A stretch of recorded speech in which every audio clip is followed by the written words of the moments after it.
Hey guys, hey, welcome to today's show, the Insaka.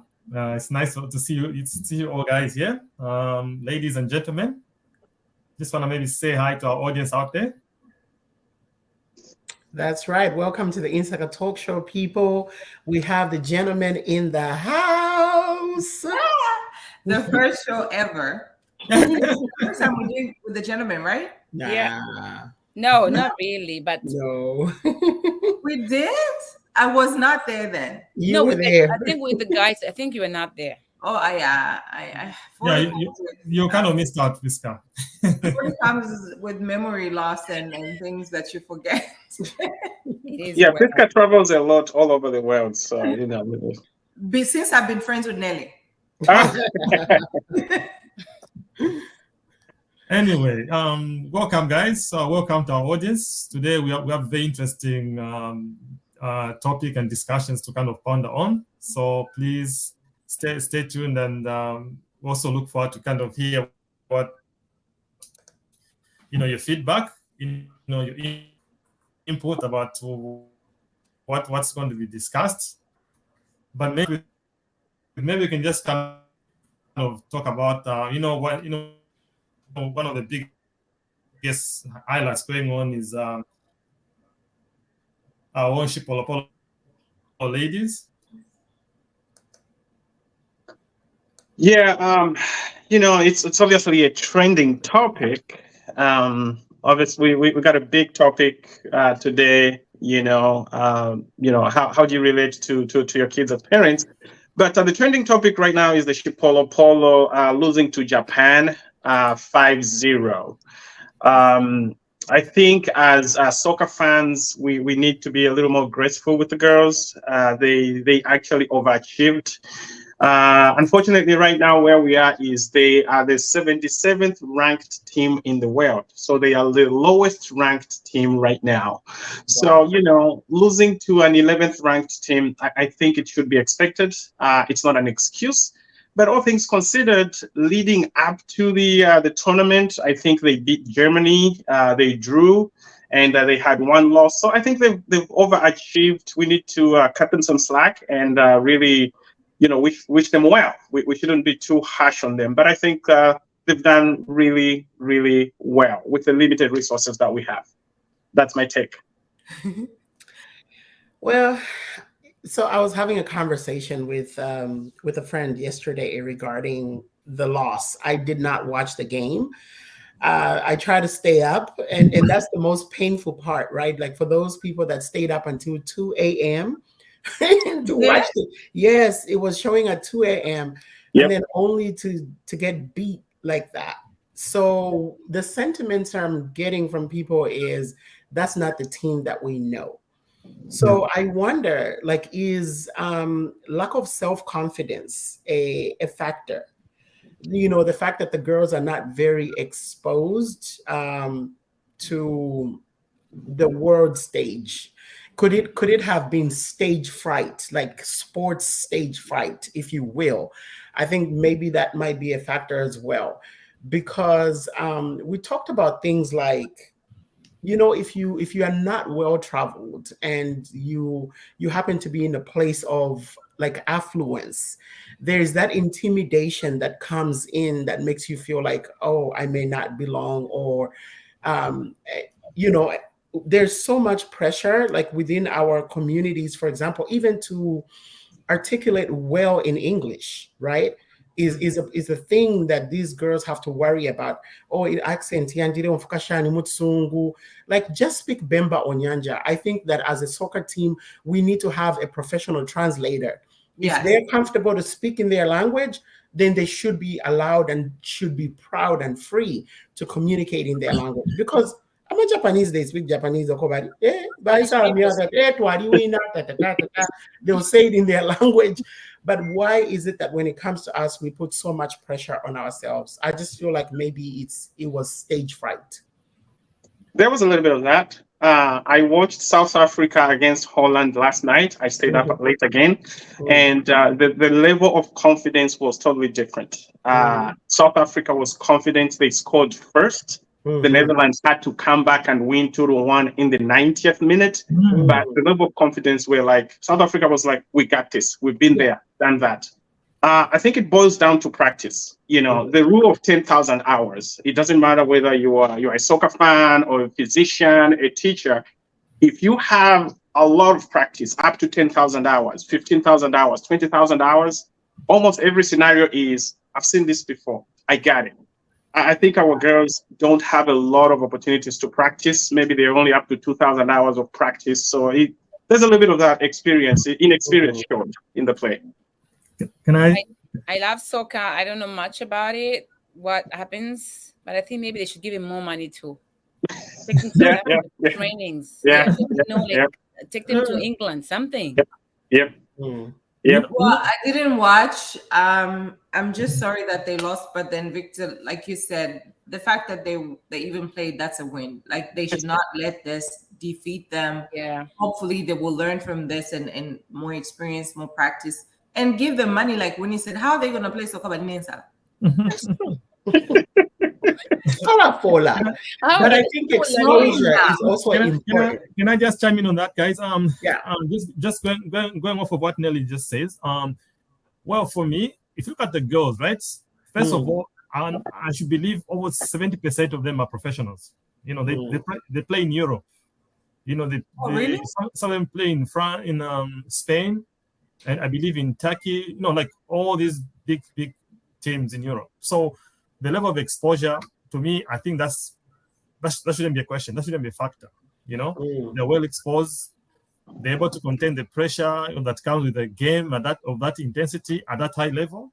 So for me, that's really not really a big problem. I also think maybe this could have something to do with the management itself. You guys heard about not being paid allowances. I don't know for how many months.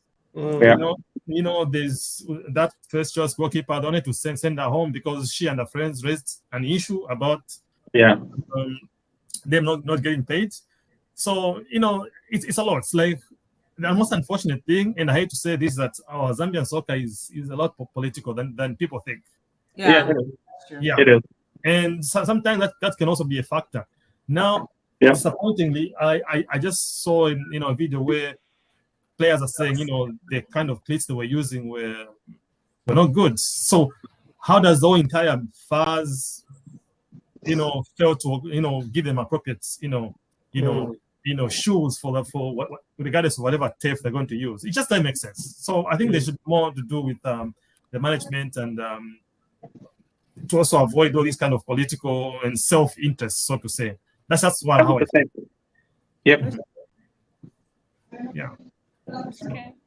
I think that's. So the other trending topic is the Netflix series Super Team 4. Guys, this show is awesome. Honestly, I've been looking forward to it since 2021 when I heard about it. Because, you know, over the years, we've been looking for content from Zambia media platforms. And so when we heard that Super Team 4 was coming, even though it was a cartoon, we're like, yeah, we'll take anything, right? Yeah. But this is a first for two reasons. It's a first animated series coming out of Africa, period, on Netflix, right? Wow. And then it's the first of its kind coming from Zambia itself. And so the production itself was done in South Africa, I understand, but the writer, Malenga, is Zambian.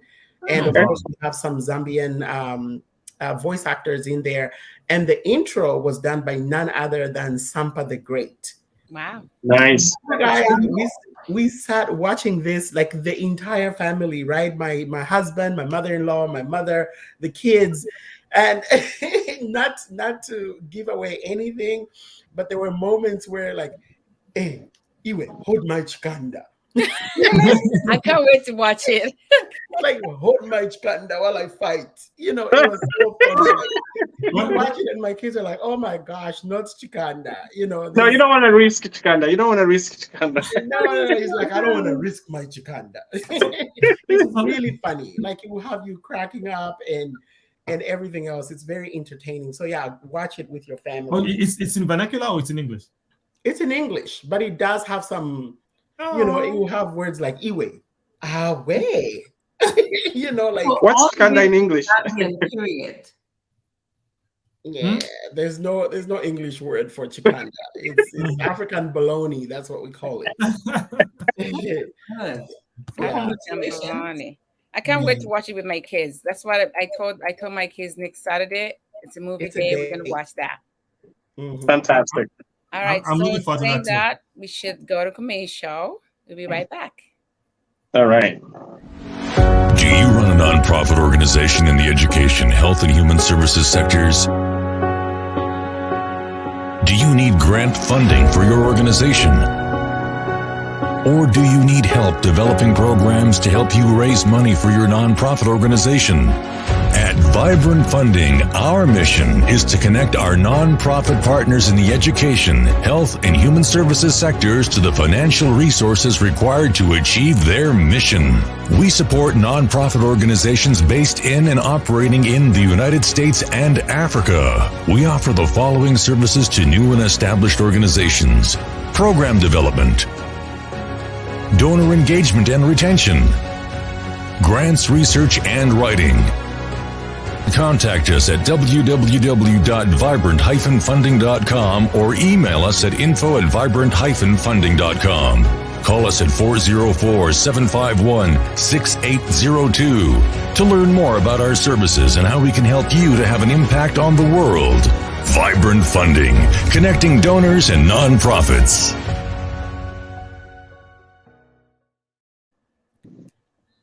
Hello, good afternoon, and welcome to the show. And we have a special guest on our show, and her name is Mrs. They call Mrs. BB, but we call her Mrs. BB, but her name is Miss Forrester because she just got married. She's been a teacher for 10 years, and she has so much to say about our topic today, where we have I'm not your friend. I'm a parent. I'm not your friend. So I can't wait to see what we're going to say, because most of us here, we are parents. So welcome, Miss BB, to Insaka Talk Show. Hello, hi. It's great to be with you all today. Hello. Hi, BB. Welcome to the show. We are so excited to have you. Yeah, I'm a teacher and a parent, so I play like two roles. I do that as well. Even better. Even better, the teacher of the parent of a teenager. Yes, 17-year-old. Oh, you look almost 17 yourself. Thank You look like you have a 17-year-old. Thank you. You know where they say brag don't crack? Yes, so today's topic, but I think we went a little bit like, I'm going to do icebreaker question because we are all here. We can do icebreaker question. So, Priska, you want to go ahead with the icebreaker question? What do you regret most about moving to the United States of America? Or living in the United States of America? Can I go first? Yes, sir. So for me, the biggest challenge is some of the social interactions that we had back home versus the social interactions we have over here.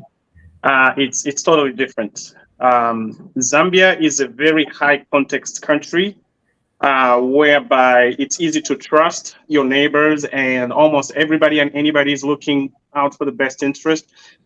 Growing up, I actually got spanked by neighbors from time to time, deservedly so. But over here, it's a very low context culture where it's very transactional, and sometimes you don't even know your neighbors. So to me, that's been a little bit of a challenge socially. Yeah, I agree. I feel the same way because I'm a social butterfly, right? So when you're in a place where everyone is so guarded, you tend to feel homesick. But I overcame that challenge by clinging on to our associations, finding people from, your country, and being engaged in what the community is doing. I think it helps with the loneliness and the homesickness. Baby, I'm getting by your name. I'm sorry? I'm guessing you're an immigrant by your name. Yes, I am. I'm from Nigeria. Yes, Oh, I okay. am. What Yes. do you regret about? I think kind of just to piggyback on what has already been said, but it's a double-edged sword with the individualism that's going on. Because back home it was a community, like everyone, we all raised our kids together. The kids all felt like they were cousins, like even your friends' kids, they were cousins, and things like that. So now this whole idea of everyone being an individual and only responsible for themselves is what I'm seeing that is very common in the community here. That was not something I experienced back home. Yeah. Oh, that's a good one. Clement? Well, first of all, I miss my Nshima, so You gotta cook. yeah, exactly. I made sure I was in Zambia last month. I made sure, Nshima is fufu, baby, just so you know. Oh yes, sorry, good. Cornmeal. Yeah. Cooked with So cornmeal. part of it is the food itself. It's hard to get the food that we usually Yeah, get. yeah. That's really a factor. I've learned how to eat McDonald's, but I quit eating that anymore. So the food aspect of it has really been a challenge for me with time. And then just like everybody else has said, I remember when I was in school, one of the things that I kind of struggled with was the culture shock. Making friends. Maybe this semester you can have friends. You do a project. Next time you meet same friends, you say hi to them. Don't even look at you. Yeah. They don't know you anymore. So that's culture. Just overall, the cultural aspect of it. Be it friendship, family, and everything is so different than that. And sorry. Yeah. Yeah, for me, it's like something that everybody have said, but like the moment where you turn around, like you're going through stuff, and you're like, I wish my mom was here. I wish I can go to my aunt. So like that. Mm-hmm. Yeah. For me, it's what everybody else said, and the other thing that irks me is for us that work in corporate America. My job, I always have to say my name. We'll be in a meeting. As soon as I open my mouth, everybody turns around and like. I didn't know you had an accent. Where are you from? You haven't. So you always have to explain, I'm from here. I hate that. But when you're in Africa, whatever accent you have, everybody is like, we don't even ask. Yeah, that's very true. Yeah. Everybody ask. Yeah, that's a good one. Yeah. Where are you from? Oh, you don't look African. What do Africans look like?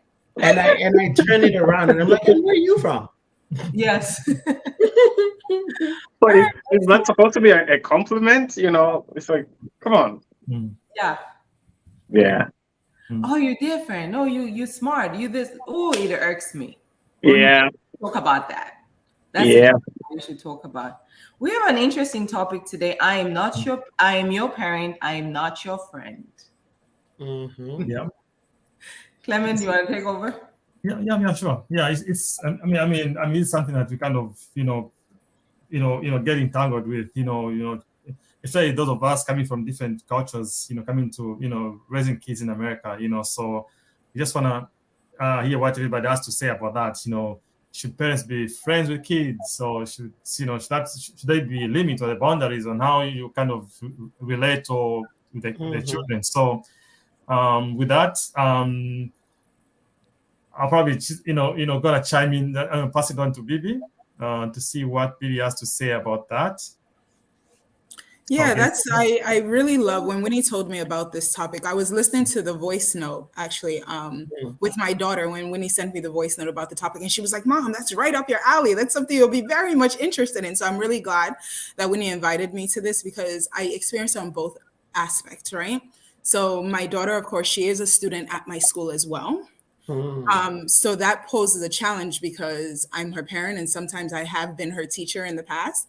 And then I also have a mentoring group where currently I have like 50 students or so who I mentor. Wow. So in that aspect, like I play a parental role for them, but at the same point, I'm kind of like supposed to be their friend at school.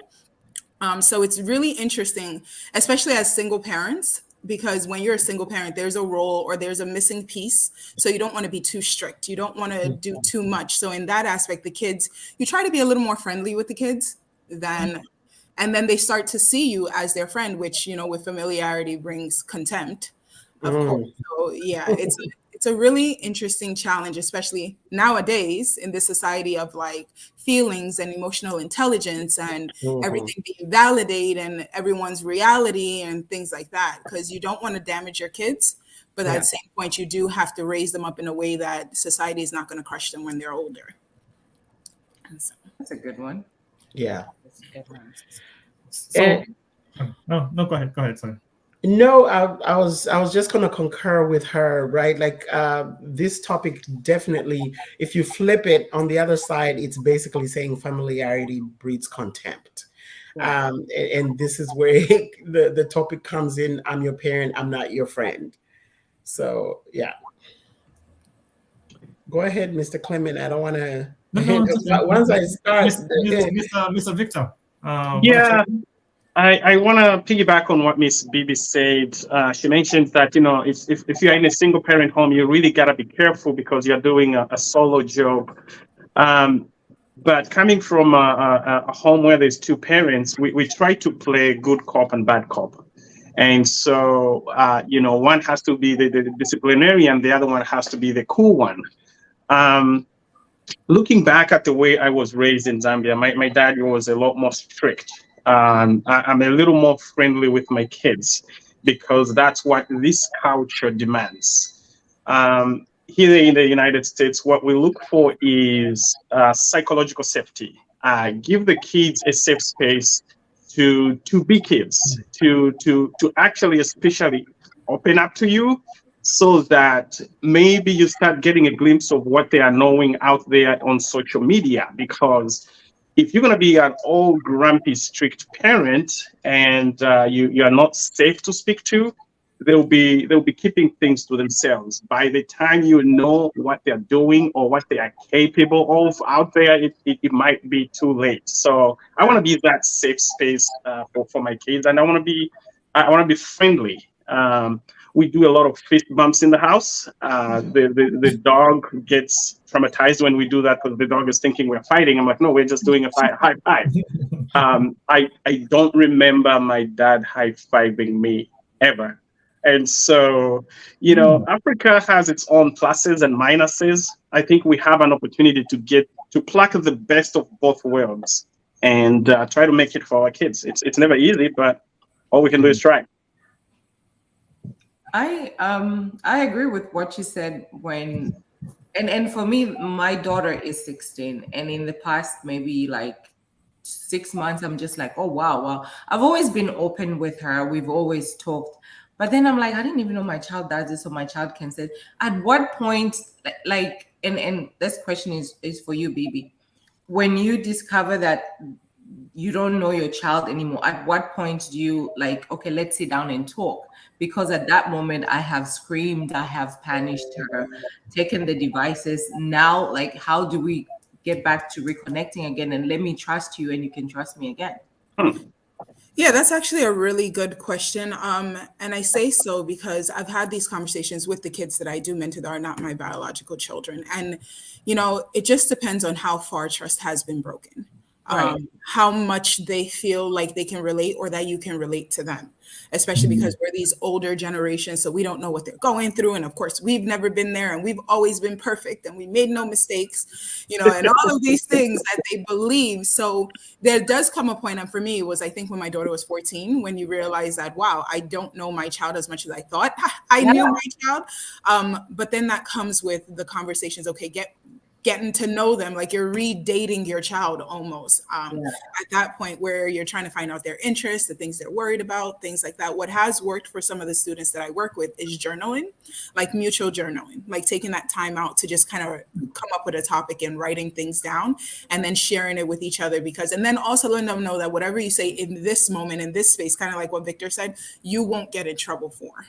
In this moment, maybe outside of this moment, you might get in trouble. So this is your time right now to tell me everything you want to tell me in this moment. And then that gives them the ability to feel like, okay, they have a moment that they can actually share with you and you can get to know them through there.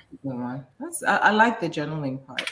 Yeah, I like that, what you just said, because I'm going through it. My child is 14 years old. And then 3 weeks ago, she came into me and says, Mommy, I love you and you are the best, Mom. I appreciate everything that you do. But There's a bad guys, What did but she- we are not that close because I'm not able to tell you everything because I'm scared. I feel like when I tell you what I share, you're gonna you're not gonna be as happy as you are. And I'm like, what is it that I'm doing now? And I'm asking my question. What is it that I'm doing that I thought I knew my daughter? I thought we are so close. I'm a single parent, but I thought we were so close. We talk about everything. Now I'm like, I started going out. Now I'm trying to go buy ice cream. Just Rafiq, go somewhere. I'm trying to redate my child because I feel like I don't want to miss it because she's already told me bad. So I'm trying to figure out where can I form myself into that bad and then start realizing I need to step back and then let her speak. I can't be nice because I can't be nice. I'm not nice all the time. And she has feelings as well. So yeah. I think one thing. I'm sorry. Go ahead. No. I was just going to ask Winnie, like, how about just letting her using Bibi's advice, like just let her journal, like, hey, if that you mentioned that I'm a good parent, but so if you're not free to tell me face to face, but whatever it is that is causing that, can you write it down and then we can maybe talk about it. I'll do that. Go on, Bibi. 14-year-old, I don't know. No, I don't even remember what I was going to say anymore. I wanted to add on what Winnie said. For me, is like when she said, "Mommy, I love you." My next thing is, "What do you want now?" And that's yes. I was like, "What did you do?" I love you. And in a few minutes, she'd be like, "Can I?" You're just using me. Do you really love me?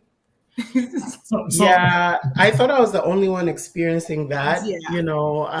because even the little one, the 5-year-old, he will come and he'll start hugging and kissing on you. I'm like, what do you want? We are, as human beings, we are manipulative by nature. Yeah. Even we don't realize as parents, we also did that to our parents at Oh, some yes, we did. Yep. right. So Yeah. we have to realize it pains and it hurts to think that your children only come to you because they want something. And like Priska and Winnie, I think I'm also at a stage where I feel like I don't know who this child is. I don't know where I went wrong. And to Victor's point, in raising kids with an openness of conversation, I've always done that, right? I realized, and guys, even if we say when we were growing up, we were raised like this, the truth is it's a whole different environment that we grew up in, right? The household was different. You had to maybe wake up, sweep the yard, do this. It's very different where we are. So even the parenting style, whether we like it or not, even if we try to cling to the old ways, it's not practical enough that it's going to work. The only thing I believe that we can take from there are some values, right? The discipline cannot be the same, but some values that our parents instilled in us, those can be passed from generation to generation. That's true. I wanted to add on this, what you said, when you said different. I was having a conversation with a friend of mine and she told me what this generation, us raising our children, they're so spoiled. They don't want to do chores. They don't want to do anything. We understand. She said, it's like we're trying to give our children everything we didn't want, we didn't have. And in the process, we created little monsters. Yeah. Yes. Yeah. Yes. I agree with that. Yes. Yeah. So, Concur. do I take away the phone? Do I take away the internet? Do I take away this? But when I give it to you, you become a monster. You don't want to do chores. You're on your phone 24/7. If I can chime in, please. Sure. Yeah, sometimes I feel just as guilty being able to provide too much for the kids. Growing up in Kitwe, there was a sports store called Mukape Sportswear where they had all these sports equipment that I could never, ever afford in my life. And when I come over here and when we go to the sports store, I look at everything, cleats, jerseys, customize this.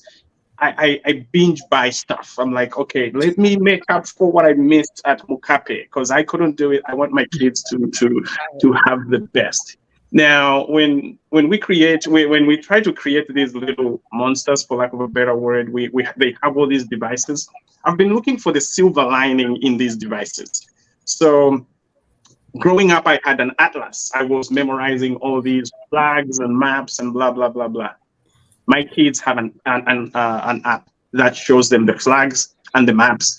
And at 12 years old, my daughter can name 99% of the flags. She can tell 99% of the shapes of the countries. I couldn't do that at 12 years old. And so I got to look at the silver lining. I can't just judge and say, well, she's just on the phone. But I'm like, whoa, she blows my mind.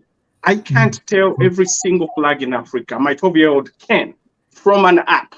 So I had to change my thinking. I say, you know what? I guess it's not just a waste of time. They learn so much. They know so much. Even on YouTube, I'm like, baby girl, I can't download this video. She just here it is, daddy. I'm like, okay, I guess there's some value here. So I mean, as much as I want to know, I know everything. I'm old. I've been there, done that. I gotta be humble sometimes and learn from the little ones too. You are blessed, Victor. Sorry, you are blessed that your children are using their technology. You are blessed that your children are using their technology for good. We have children out there that are using technology to talk to people, to go meet up with older men that they don't know are old. You know, we have children that are there looking at pornography. I think Bibi will tell you, you know, from her experience as a teacher, there's just so much evil that's going on online.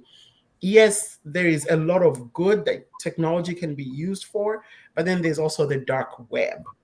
And it's very easy for these children to go into that wrong path. And that's where now the fear as a parent comes in, to where you want to put some kind of barriers, you know, as to where you go. So kudos to you that you're here. And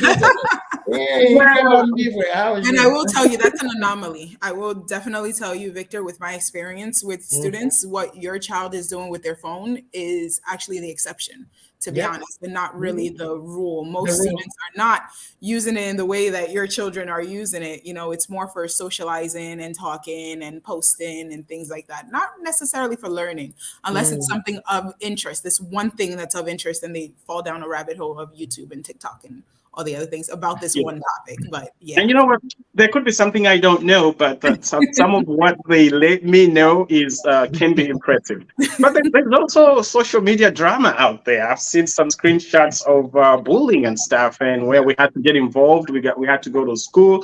But at the end of the day, we teach our kids to say you got to be respectful of other students and yada yada yada. But they got social media drama in middle school. Yeah. And in a way, guys, I'm just gonna chime in on something. I guess like those of us who are privileged to have been raised in different cultural backgrounds and raising our kids here in this country, I guess for us that should also be taken as an advantage or a plus, because you're bringing two different cultural, things to kids. There's some things, to your point, so Victor, you can't really impose how all your experiences and how you were raised, to the kids. Because I mean, they're different. It's a different time. There's different time, different cultural aspect of it as well. But again, that's little aspect of our norms and everything combined with how they're raised in this country kind of put them at a high advantage. Because there's some things that I know I've been in homes where, I mean, these are born Zambian kids, but the way they will respect somebody as visitor, they will greet you, and so on and so forth. So in a way, we're at an advantage, so to say, and you can use that as a way to kind of shape them in a way that could potentially impact them as well.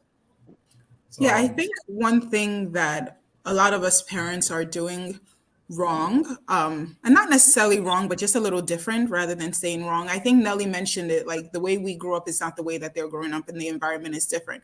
So what's happening is that parents are going two ways. They're either being too lax or they're being too strict. But the issue is that we're not allowing our children, and as someone mentioned, how we're giving them all the things that we wanted when we were younger, we're not allowing them to earn it anymore. So what's happening, and this was a mistake I even made in my own parenting, is that my child was well behaved, she was respectful, she was everything. So I didn't have any reason to deny her anything. So anything she wanted, she got.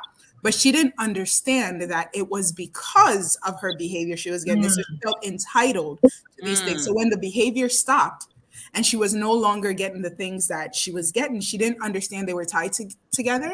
And she felt like she was entitled to like the phone and to be going out and things like that, not understanding like there is a rationale. You were only able to do these things because your grades were up, you were respectful, you were listening, you were doing your chores. So I think one thing as parents we can do better is not going one way or the other, but explaining. For every punishment, don't not punish, but explain, one, why they're being punished, and two, why this punishment is for a benefit for them in the future. And we have to take that time because so they can understand that we're not just punishing to be mean. We're not just trying to control them and things like that. This is the reason why, and this is why we think it's best, ... Wow. I love that. And it's interesting, Bibi, because I'm doing that with my daughter, the explaining, because knock on wood, Lord, please, she is such a good girl. She gets excellent grades. She reads and chores, like she knows every Saturday we clean the house. She'll start from upstairs, go all the way down. I don't have to tell her. Sometimes once in a while I have to be, hey, what are you doing? But she'll immediately get up and do what she needs to do. And because of that, I recently bought her an expensive handbag, and I was like, I'm buying you this handbag because you've been a good girl. And I explained the value. I was like, let me tell you, I typically would not buy something that expensive for a child. She's only 13. But I'm like, I want you to know that I appreciate you because you've been doing so well. And you're doing great in school and you listen and everything. So I'm glad that you say that, because I was like, okay, is this the right path? Am I being too nice to her that she you know what I'm saying? So I'm glad that you explained that. But I would also just advise to use the word earn, because it's going to come in handy later on when you're like, have you earned it? When she has to go out after this. So you'd be like, you have earned this bag. I'm getting you this bag because you have earned it by doing ... So that later on when she asks, can I do this? Say, what have you done? And she has to now justify, what have you done to earn this thing that, I like that. The path to earn. I want to go out. What did you do to earn going out today? So maybe just a question, maybe a follow-up question to what you just said earlier on. I mean, being a parent, a teacher, and what has been your experience, dealing with kids who kind of, who maybe perhaps come running to you, for because they have issues with parents, or 90% of my kids, it's an entitlement issue. They feel very entitled, extremely entitled, 90%. So what I do is I explain to them why they're not entitled to half of the things that they claim or want. My parent doesn't understand me and this, and they're shutting me out and all of those things. It is an entitlement, which is why I say, explain it to them like they don't have to. Like they don't have to do X, Y, and Z. They don't have to buy you the expensive phone, the expensive shoes, the expensive anything. If they're doing it, it's because they want to. And most of the parents of the kids that I have, they can't even afford these things. So they're giving them a life that they themselves can't even afford. They're killing themselves to provide their child that life. And the child doesn't understand because we're hiding our pain from our children. We're hiding our struggle. We're hiding this. So they feel like they deserve all of these things, even if they don't. I have a student who missed out of 180 days of school, has missed 120 days of school. 120. He doesn't go to class, doesn't go. Like I have a student who just misses it, but then they get mad when they're grounded, or mad when their parent doesn't take them to this or buy them that. And I'm explaining to them, like, why would they? Yeah. If you're not doing what you're supposed to be doing, why would they? Yeah. So it's the whole entitlement thing where they disconnect the earning portion of it, where you have to do your part and they'll continue to do their part. And if you stop doing your part, you can't expect them to do their part either. Yeah. That's a good way to how put much it. does peer pressure play into entitlement? The question, the reason I'm asking is maybe 5 years ago, my kids were at a very, very small school, 4, 5, 6, actually 7 or 8 students in a class. And for the longest time, they were the only kids who didn't have a pet at the house. And for the longest time, they were the only kids who did not have iPhones. So if I'm saying, hey, you know what, you're only in 3rd grade, 4th grade, you're not going to have an iPhone. It's like, Daddy, I'm the only one in class without an iPhone. Wow. Okay. We can't afford a pet. At that time, we were like, hey, we can't afford a pet. Like, Daddy, we are the only ones without a pet. So how do you make your kids belong without being the odd one out, without an iPhone, without a pet, or maybe in the case of Miss Nelly, without a Gucci handbag or something? It was not Gucci. Coming to you, Nelly. Yeah, you're absolutely right. The peer pressure aspect of it and the social media aspect where everybody's posting everything right now, and we only see the best parts of people's lives on social media and not the worst part. So therefore, that is a big part of it. I know even in regards to my daughter and my students, they try to compare either teachers to each other or parents to each other. But then one of the things I told my daughter, I said, you cannot compare me to an American parent. I'm so sorry. Like you cannot, like, I was like, these parents that you're speaking of, are they American or are they like from a different country? And she's like, oh, they're American. And more times than not, they're Caucasian, the ones that she compares me to. And I was like, I wasn't raised the same way that they were. So the freedoms that their children are going to have is not the same freedom that you're going to experience in this lifetime. And I've also experienced what these kids with freedom have grown up to become when the freedom is too much. So peer pressure does play a huge role. But one of the things from growing up, and I'm glad like some of you have really young child, is making yourself a bigger influence on your child than the media is. If you can make yourself a more trusted person than the media is, then peer pressure won't be as bad because you have more power than the media. But if they spend a lot of time, rather than spend a lot of time with you, they spend a lot of time on social media or with their friends or things like that, then that becomes their biggest influence. Yeah. Wow. That's a good one. Yeah. So we do have another question, guys. Here, how do you strike a balance between your parents' upbringing style and your societal standards of parenting? It kind of touches a little bit more to what we just discussed. So, if you guys want to chime in, and then you can also. What was the question again? I don't think I heard it. How do you strike a balance between your parents' upbringing style and your societal standards of parenting? Anybody else can chime in. Yeah, I do want to chime in on this one. And actually, it touches on to what Victor, the example that he just gave, right? You have all these societal pressures on, how you should parent your children and how you should govern your household.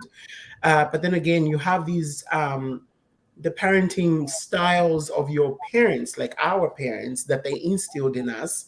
You wake up, you brush your teeth, you make your bed, you greet your elders in the house, good morning. Like you just don't walk around here like we fought in the night.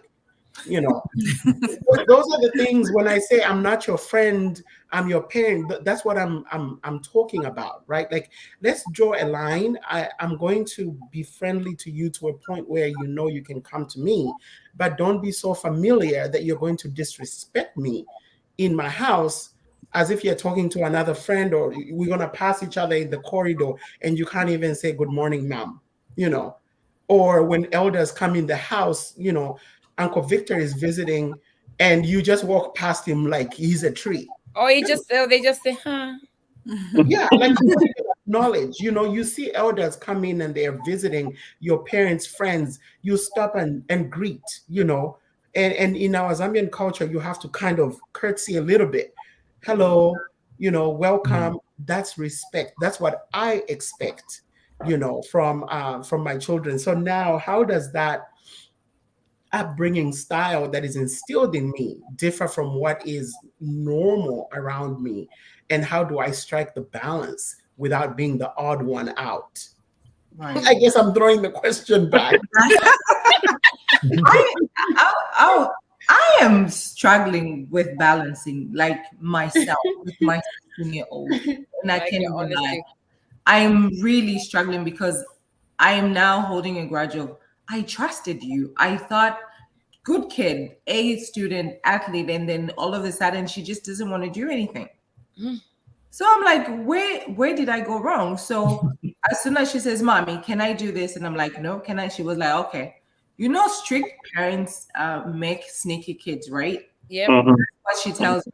Strict parents make sneaky kids. and you don't let me live my life. I'm like, you were a child. What life? How am I not letting you live the life? So I don't, this question I cannot even read because I'm struggling with the balance. I don't even know what to do. I can relate to that. I mean, all things considered, we have good kids, but there are some times that I feel like we are failing. You know, I'm consistent. I'm like, do this. I help them out, and they earn their grades. They get this, they get that. And there's times when my kids would just say, you know what, we don't want to play soccer anymore. And you have all these friends and all these parents looking at my kids and say, these kids are college athlete potential. These kids are going to school for free. And then they just say, I'm not going to do it. I'm like, I freak out. I'm like, okay, I'm trying to save money here. There's $500,000 to $1 billion on the line. Can we work together? Nope. And then like, where did I go wrong? What did I? And then when you start implementing punishment, especially those of us who don't do it routinely, you start going overboard on the punishment side of things.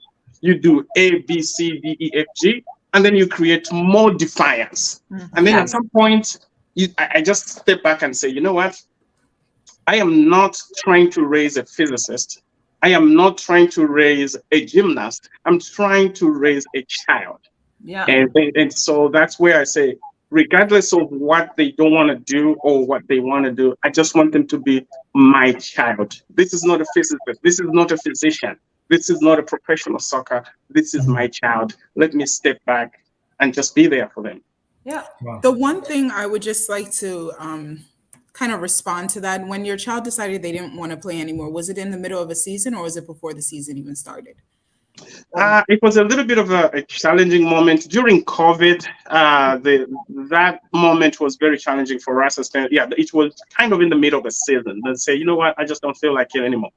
Yeah, so the one thing I will just to comment on that is that I have had a lot of students who have done things like that. And I've explained to them, even if their parents have said yes, because of the respect they have for me, I tell them they cannot quit the team. Not because they don't like the sport, not because anything, but it's personal responsibility and commitment. Right. You're letting, it's not every man for themselves, which is what I said. I complain about being in this society versus back home. Like, you've made a commitment to your team. You're going to see it through. Now, if at all after the season is done, you decide you don't want to do it anymore, but you cannot quit in the middle of a season. It is a personal commitment where you cannot say, I don't feel like it, so I'm going to let everyone else down. Yes, so it's definitely a teachable moment. Yeah, I definitely tell them, I know you may hate the sport and all of that stuff, but you're going to see it through to the end because you committed and people are relying on you and you cannot just let them down. And I tell my students that, and I tell their parents, I'm like, no, they're not allowed to quit. I don't care. They cannot quit, because what that teaches them is that if they just don't feel it, regardless of anything, they can just be like, I'm done. Yeah. And I like that, Bibi. And it reminds me of, actually, it's a Nigerian saying, I don't know if it's Igbo or Yoruba, but it says, what an elder can see sitting down, a child cannot see, even if they're standing on the tallest rock or tree. So there are things that we see as parents, like we know. And if you remember very well, there were times your parents would steer you in a certain direction. And again, our parents were a little bit more strict in that they want you to be a doctor, you're going to be a doctor, you know. But we need to also apply a certain firmness, because we know our children, we know what they're capable of. If you see the potential in your children, look at how the two girls, tennis players, their father, how he pushed, because he could see the potential in them. There were days when they're like, you know, we don't want to do it anymore, but he's like, I can see it, I gotta push you through. I think we need to get to that point as parents where we're also like, hey, I know you're capable. And like Bibi said, there's no I in team. So just because you don't feel like it, you have to keep going. I want to respond to that. How you can't drag somebody out of bed. This is so quick to say, I will call 911 and social services will be here. Mid, like, everything. Zoe just decided, I'm not playing basketball anymore. You are going to practice. I'm not going. I'm not going. You drag her, get her in the car. She's not getting out of the car. What do? And that, of course, you cannot try them because yes, 911 is speed down. But that's where the conversation comes into play, right? Like, and you give them an example of something that they appreciate or they love. Let's say, for example, your child loves theater or things like that. And if the main cast, which is something that actually happened with one of my coworkers, she runs the step team. And on the step team, the main stepper decided they didn't feel like it, and they were in state championships, did not show up. They lost the championship. Wow. Just decided not to show up. So the example of the conversation, like, it's not like you're just going, but it's explaining that, you know, all your teams, and if they have friends on the team, just say, you know, all your team is counting on you, things like that. And I understand where you're coming from. And I don't want to make you do anything, but here's the problem with that. Right. And then having that whole conversation where it's easier to parent when there's buy-in, when they accept and they understand what you're saying, rather than this conflict between each other. Like when they actually are like, all right, and they can see your point, then it becomes easier. So yeah, you cannot drag them out, and you hope for the best. And if they still don't do it, there is some sort of punishment that has to come with that. Say, okay, if you're willing to let your team down, then you're also going to be willing for me to let you down in regards to when you asked me to do this or this, because you were relying on me, and they're just like your team was relying on you. Yeah. So can I just chime in on that? I guess there's an interesting question in the chat that I want to. Well, that's a comment from Princess. She says, as a parent, you need to set boundaries between friendship and parenting. I'm your friend because I want you to trust me, but again, I'm your parent without intimation.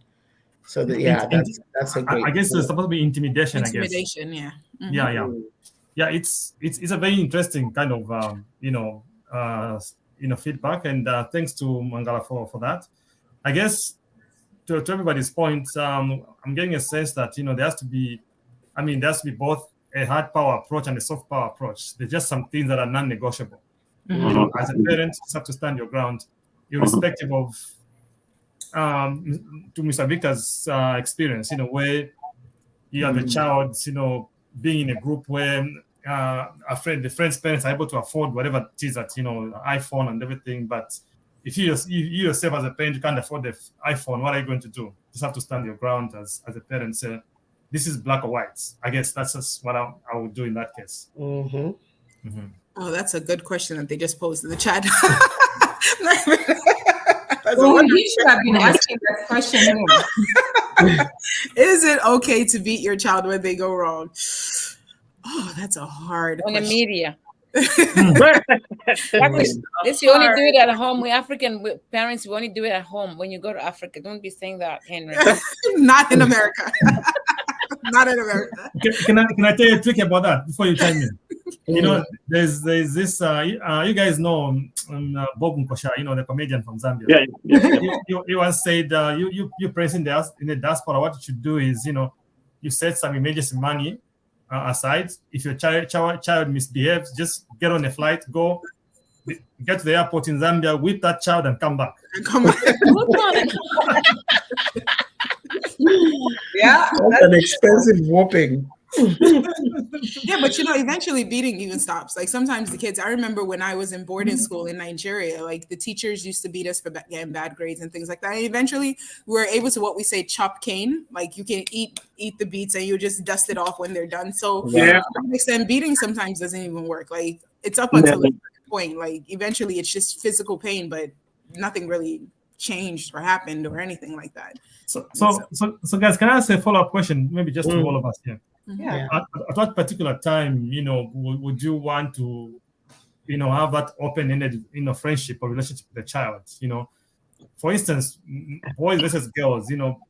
Girls tend to mature much earlier than boys, so maybe they may be inclined to have a more mature conversation with the parents as opposed to a boy. So, like, at that particular time, would a parent kind of establish that kind of open-ended kind of relationship? Like that was a good question. It is very good. I just want to add something to that before anyone answers that. It is harder to parent a daughter than it is a son. A lot. Really? And the reason being is this: daughters have more restrictions than sons do. For most parents, a lot more restrictions. So the need to separate from their parent is a lot stronger in women. Studies show that most young women leave the home at like 18 years old, while men stay till 30, 35. Like men are still staying in the home because they're not restricted in the home. They can go, they can come. The fear of pregnancy and all of that stuff is not as much as it is on the girl. So it is a lot harder. So the rebellious nature in women are a lot stronger than it is in men. Because they have so many more stricts, like parents are checking on what they're wearing. We don't necessarily do that for the boys. They're making sure they're not dating, where we're not really necessarily doing that for the boys. So it is very much a lot harder to parent girls than it is for boys. So I just want to throw that out there before we answer that question. That's so interesting. I didn't know that. So do we have double standards as parents then? We do. We do, unfortunately. We do, and because of the vulnerability of women, to get sexually molested, abused, and I think there's always that protectiveness about our girls, like even that happens things to boys too, though. Yes, now it's more prevalent now, but I think historically it wasn't always like that, right? Yeah, but now you're right. Now it is. You have to watch both the girl child and the boy child. From both men and grown women. And their friends. And their friends and things like that. But you are right. Like, even though, and not that historically it was always the case, it was just not as reported previously. But what is still happening is that we still are very protective, because also our girls experience and show their emotions differently. And the need for acceptance is a lot higher in women than it is for boys. And also the need for like self-worth and self-esteem and self-confidence and all of that, the spirit of belonging is a lot deeper for women than it is for boys, and boys have, even though girls do have a lot of opportunity for sports, where guys are pushed more into sports than girls are quicker. So they find their belonging in the self of self in sports and, wrestling and soccer and things like that, where girls find it more in like fashion and beauty and things like that, which is societal. So there's a question, guys. How close can a mother be to the son and the father be to the daughter? I guess kind of feeds into what we just discussed. I don't know. Anybody else want to chime in? Miss Winnie? If I can chime in, for me, I try to be agnostic to gender. I have two girls, but I try to assume even if they were boys, I would be just as close. I think what's most important really is propriety. How proper are you in relating to either a boy or a girl? Because like Miss Nelly mentioned, people can have improper relationships with boys as well. So as a parent, you just have to have, it's almost like a professional approach to parenting, because you can have a male gynecologist and a female gynecologist. You can have a male urologist and a female urologist. So you just have to be proper and say, look, even if I'm looking at somebody's privates, this is a professional setting. And so as you get closer to your kids, male or female, you have to be proper in the way you relate to them. Especially as a soccer parent, I read some of the literature and some of the guidelines that you should be proper soccer parent, whether to girls or boys, because you can't be sending texts at midnight for somebody else's son or daughter. That's improper. You can't undress in front of a child, male or female, because that's some type of intrusion into stuff like that. So I think just be male or female, just be proper. Yeah, that's true. Any concluding remarks, Ms. Winnie? No, I think you're right. Like, I feel like on my other end, I see my son growing up is a little different with my daughter. So I am now, since she told me the bat, so that bat, I'm using it very wisely to my son, and I'm having like me time. I'm trying to get him out for like just one-on-one a date night, because I don't want to miss out what I've been missing out for 14 years. So I started with my son, and I want to make sure he grew up and become a better man, a better husband, a better friend to the society, but I don't want to miss out. So the bat with being proper, I think I want to raise them the same way, but I'm going to just change it up how I was raising Aisha, because I was thinking, she's a girl, she got this, but she needs me. So I feel like the man is going to need me more. Okay, yeah, we've come to the end of the time. So any concluding remarks? 5-10 seconds each. I think we can start with Priska and then end with Bibi. Yeah. We use Bibi's advice. For me, my take from this is I will try again, recreate that relationship, trust again, and I'm gonna try the journaling part. And that's my advice to everybody else that's struggling raising a teenager in the United States of America. Madam Nelly? Yeah, there's been a lot of information shared. I think listening more attentively and creating a safe space for open conversations is important. Mr. Victor? Yeah, to piggyback on Miss Nelly, have open conversations, and in some situations, have crucial conversations. There's a lot of things going on out there. One of the crucial conversations I had with my daughters is about HIV/AIDS. For them, they look at COVID as this big pandemic. I'm like, no, growing up, we had HIV/AIDS. They're like, what is that? This is how it's translated. This is how people protect themselves from it. So you got to have those crucial conversations before they hear them out there from wrong voices. Okay. Ms. Winnie? I'll say 2 minutes. I'll give it 2 minutes. My daughter's going for a retreat, right? And then yesterday they were speaking, boys going to be sleeping separate, girls separate. And then I asked a question because they say women should have a one body suit, right? And then I said, if women going to wear one body bathing suit, why can't men find a t-shirt? Because men going to be open, right? Is it not the same thing? Everybody's going to be in the water, and you make sure the girls going to have one piece of the bodysuit. Men should also have a t-shirt. And then everybody was like, why do you think like that? I'm like, it's the same thing. We need to make sure all these children understand, boys and girls, they all have to cover up. And then, yeah, because I'm like, cover up too. Yep. Okay. Miss Bibi? So what I will say is that there's something called restorative parenting. There's something called restorative practices, but there's also restorative parenting, right? And someone did say, when the trust is broken, how do you build back trust? I'm Christian, so of course I'm going to say, just like God gives us the path to salvation where we can come and say we're sorry and have penance and things like that, we also have to give our children the path back to our salvation, so to speak, like those opportunities where you say, you know what, in this moment, tell me anything, and actually stick to it, where they can tell you literally anything they want. Because if they feel like there's no chance for them to be able to be open with you, then they will always stay closed towards you. So giving them moments or opportunities for them to give you full and complete honesty, and where you just respond and advice, because sometimes they need advice, but they think like the thing they need advice about, they're going to get in trouble for. So giving them that chance, like, listen, tell me anything right now. You will not get in trouble for it. ... Let's talk.